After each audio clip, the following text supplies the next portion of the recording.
So there has to be 4 aspects of being highly sensitive, and you have to have all 4. So it's like a all or none kind of a thing. And the best way to remember it is the acronym DOES, which is does. So the D is depth of perception. So we are great at taking on everything in life. We analyze it very deeply, not just for the moment, but what does this mean for the future? So we very, very analytical people, but analyzing it extremely at a deep level. And then there is O, and O is for overwhelmment. So whatever, because we take in so much from our environment, and also we process things very deeply, so we get very overwhelmed easily. Now this is only if you don't know how to regulate yourself, and that's why I want to really help people, because I know I've been there through it myself, and I healed myself, so now I know what to do to heal others. And then the E is for emotional sensitivity and empathy. So empathy is like when you can feel the pain of somebody else. You can or you cannot? You can. Oh, you so feel for other example, person's pain. Yeah. Okay. Yeah. So for example, if you have a headache, Yeah.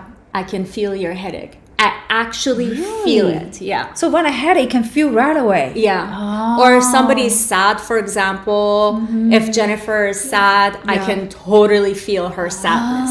If she's happy, I can feel her happiness.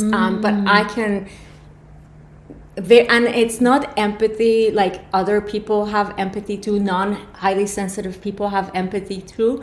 But for a highly sensitive person, empathy is just on the Ultra extreme level. Yeah. Like when I was a child, there was this lady that was getting off the bus, and her dress got caught in the bus. And so the bus driver took off, and here she is being dragged on the floor, on the ground. Oh my God. And the bus driver is going. And I could hear her screaming, but I guess the bus driver and the people inside the bus didn't hear.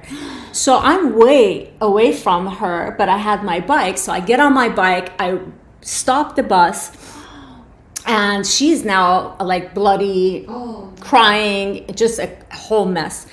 And then I can feel her pain, like as if I'm living it, as if it's my body that got scratched and got bloody. So very sensitive. Yeah, in absolutely. a way, kind of painful too. It is painful because I can, I saw the people's pain. Yeah, exactly. But now I've learned to have, I call it a circle of divinity around me, which is, I believe in God, so I feel like God has like a little circle around me where I can feel other people's pain, but it won't penetrate into my body anymore. Okay. So I've taught myself to have a protective layer outside of myself. So I still feel it, just mentally, like mentally practice that there is a kind of like a bubble around you, and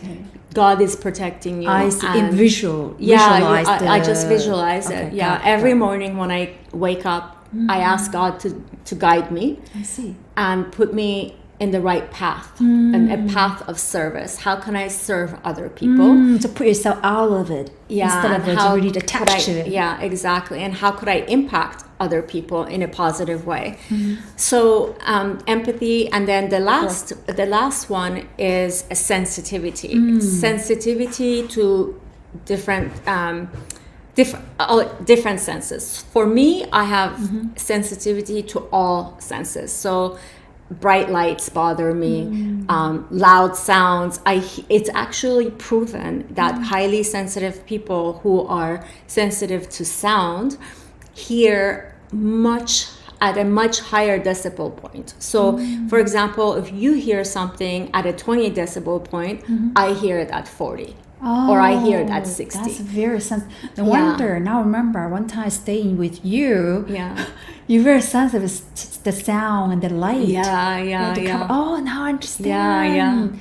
Yeah, it's really fascinating. Yeah, and you could be, you could, like, for example, food, like children, they may not eat, like they may stay with the same food. Like if, for example, they like spaghetti, they might want to have spaghetti every night because if they're sensitive to taste.